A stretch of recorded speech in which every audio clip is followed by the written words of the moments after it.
Eu acho que não tinha um momento melhor pra fazer esse vídeo, porque acabou de sair as informações sobre a segunda temporada de Cyberpunk Edge Runners, saiu o teaser, saiu tudo, e tá incrível, eu tô muito hypado e eu acredito que você que tá vendo esse vídeo também esteja. Afinal, Edge Runners é uma série muito boa. Então, mesmo se você não tenha assistido, eu tenho certeza que você já ouviu falar, porque era comum uns tempos atrás aparecer muito vídeo sobre no YouTube, e quando lançou, todo mundo ficou muito hypado. Eu tenho certeza que você tem um amigo que falou sobre essa série pra você, e eu sou esse amigo porque eu vi esse anime 6 vezes, como você tá vendo no título. Mas de qualquer forma, Cyberpunk Edge Runners é um anime bizarramente bom por tudo que ele se compromete a fazer. Acaba marcando muita gente também, seja pelo apelo emocional de toda a trama emocional mesmo do David com a Lucy, com os Edge Runners, com a cidade de Night City em si e tudo mais, ou seja pelo peso gráfico. Afinal, eu queria colocar algo nesse momento do vídeo, mas eu não vou porque é muito gráfico mesmo. Então, enfim, gore. Bom, de qualquer forma, como eu falei, eu vi esse anime 6 vezes e toda vez que eu via, eu tirava uma conclusão diferente.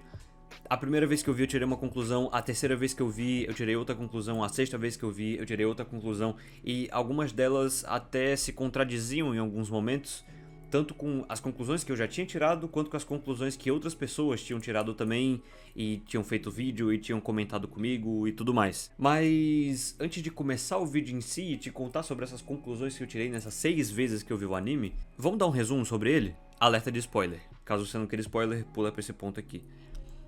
Cyberpunk Edge Runners conta a história de David Martinez, filho de uma mãe solteira que tinha que dar a vida pra sustentar a casa e dar uma educação pra ele.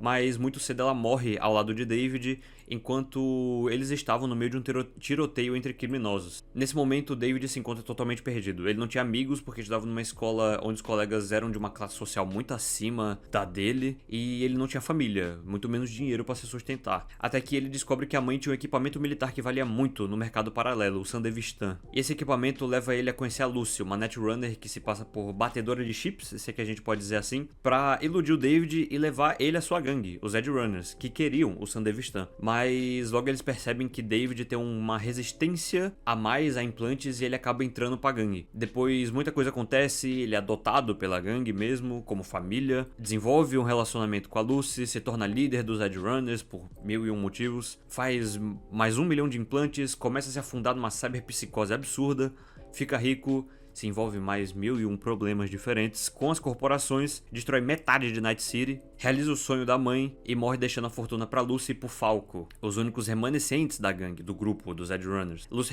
realiza seu sonho e o anime termina. Tudo isso em 10 episódios. Depois desse resumo um pouco mais longo, eu acho, do que eu gostaria de admitir, dá pra entender um pouco sobre o universo cyberpunk num geral. Não existem finais felizes em Night City, mas nessa análise a gente vai deixar um pouco de lado essa visão macro de Night City e de Cyberpunk no geral e focar um pouco na visão micro, na pequena parte, no que realmente importa. A gente vai esquecer um pouco Night City e toda essa ideia de reduzir os personagens a pequenos grãos de areia nada importantes e até mesmo descartáveis. Mesmo que o universo cyberpunk nos induza a isso, e analisar sob uma ótica um pouco mais pessoal, um pouco mais intimista da série e dos personagens no geral. A gente vive num mundo de 8 bilhões de habitantes e, pelo que eu pesquisei, 30% da população brasileira vive em cidades com mais de 500 mil habitantes. Provavelmente você faz parte desses 30%. Então, hoje é muito fácil a gente cair nessa ideia de que a gente é muito pequeno perante o universo, ou perante a cidade que a gente mora, ou perante qualquer coisa, e acabar caindo numa ideia de desimportância, de que a gente é descartável, de que a gente não importa, que a gente beira a irrelevância. E meio que não é mentira. A gente realmente é pequeno, mas na vida real, no dia a dia, no que realmente importa, a gente é muito importante. E é isso que eu quero que você entenda sobre Edge Runners. Não é uma série sobre ser desimportante, muito pelo contrário. E o David, provavelmente para Night City, ele foi só mais um, no máximo uma história legal de se contar, mas pra Lucy, pros Edge Runners, pro Maine, pra mãe dele, ele não era só mais um. Ele era o David, o único David. Para Night City, o grupo, os Edge Runners, foram provavelmente só mais um problema, só mais uma pedra no sapato, que eles tiravam, resolviam e no próximo dia tava tudo normal. Mas pros Edge Runners, entre si, eles eram família. Pro Maine, o David era um filho. Pro David, a Lucy era um motivo pra ele seguir em frente. Pra Lucy, a Becca era uma amiga. E pra Becca, o grupo era algo que ela daria vida. E ela meio que fez isso. O ponto é, os Edge Runners eram um grupo entre centenas, talvez milhares de outros grupos criminosos em Night City. Mas eles, como um grupo, eram a coisa mais importante um pro outro. Não existia outra Daryl, não existia outro David, não existia outra Lucy, não existia outra Becca, não existia outro pilar. E pra Night City, eles eram irrelevantes. Mas, como eu falei, eles eram muito importantes um pro outro, até porque se não fosse, como eu falei do Pilar, eu duvido muito que aquela cena do Pilar do cyberpsicopata no container sequer existiria na série. Mas qual é a ideia disso tudo? Pro macro, você realmente é só mais um, mas pro que realmente importa, que é o micro, as pequenas relações que a gente tem na nossa vida, você é uma peça importante para elas funcionarem, você não é totalmente descartável. Sem o David, os Edge Runners provavelmente nunca seriam o que foram e nunca teriam feito o que fizeram. Do mesmo jeito que sem você, os seus amigos, a sua família, não seria o que são. E talvez muitos deles nem teriam motivação para fazer o que fazem. Então, o ponto é, você é importante da mesma forma que o David foi muito importante para toda a série no geral, para todas as pessoas, para todos os personagens que faziam parte da série no geral. Mas agora a gente vai pra... E esse vídeo não seria um vídeo meu se eu não tentasse te ensinar alguma nerdice absurda. Então... E lá vamos nós! Ainda existe muito esse entendimento errado sobre motivação, que a motivação é algo totalmente descartável, que ela é inútil no longo prazo e que ela só vai servir muito temporariamente pra você fazer alguma coisa, mas depois que ela acabar, você não vai ter mais energia nenhuma pra fazer o que quer que você esteja fazendo. Mas não é exatamente assim, não é isso que esses coaches merdas de internet pregam.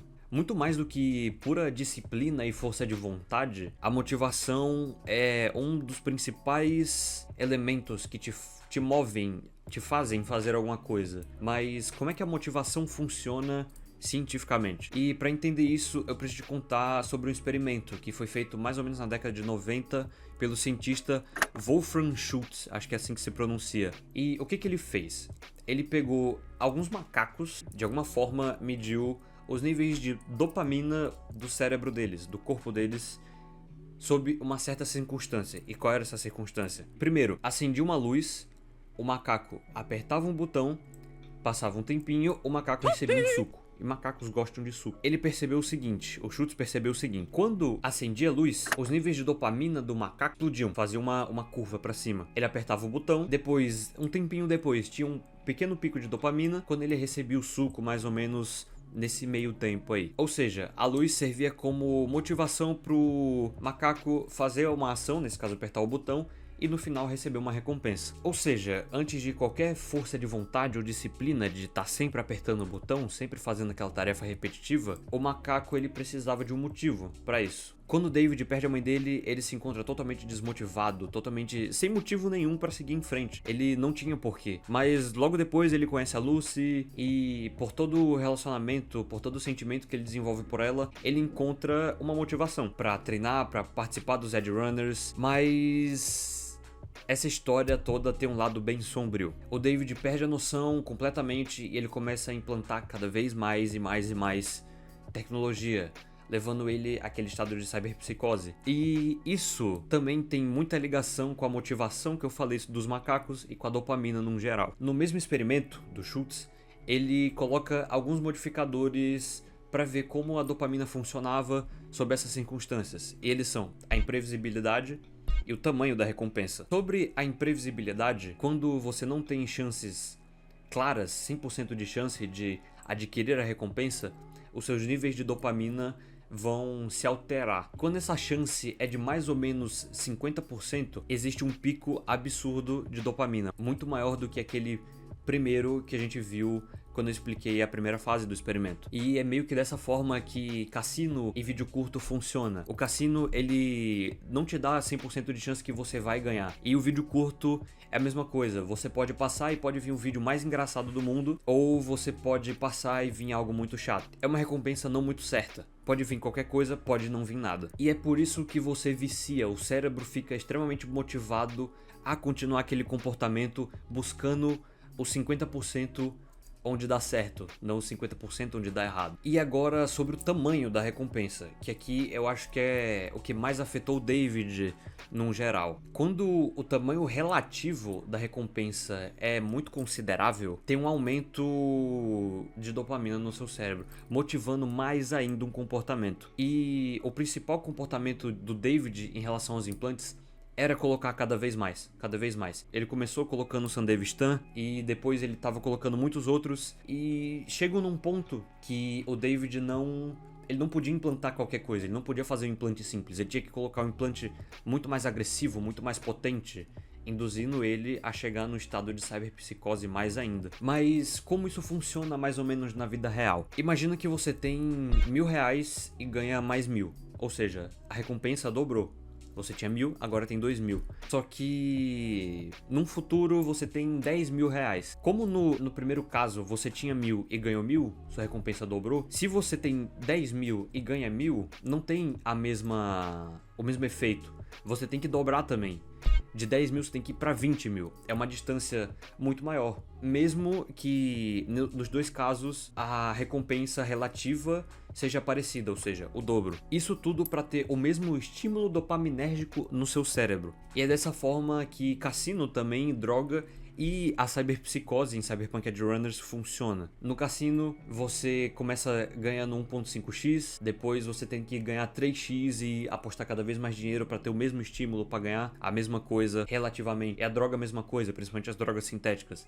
Você começa usando um pouco, depois você tem que usar cada vez mais e cada vez mais para ter os mesmos efeitos. Ou seja, no caso das drogas principalmente, tanto o vício motivacional, por assim dizer, quanto o vício químico vão te afetar. Aqui eu expliquei um pouco por cima e sob uma visão, claro, de Cyberpunk Edge Runners sobre o assunto. Mas se você quiser saber muito mais sobre essa parada de dopamina, de motivação e como ela funciona no teu cérebro, eu vou recomendar os vídeos do Wesley. Ele é um neurocientista muito bom e os vídeos gratuitos dele, conseguem te explicar muito bem como é que funciona a dopamina e a motivação no seu cérebro no geral e todo esse assunto de neurologia, neuropsicologia, não sei qual seria o termo mais certo. Mas qual é a ideia do vídeo todo? Simples.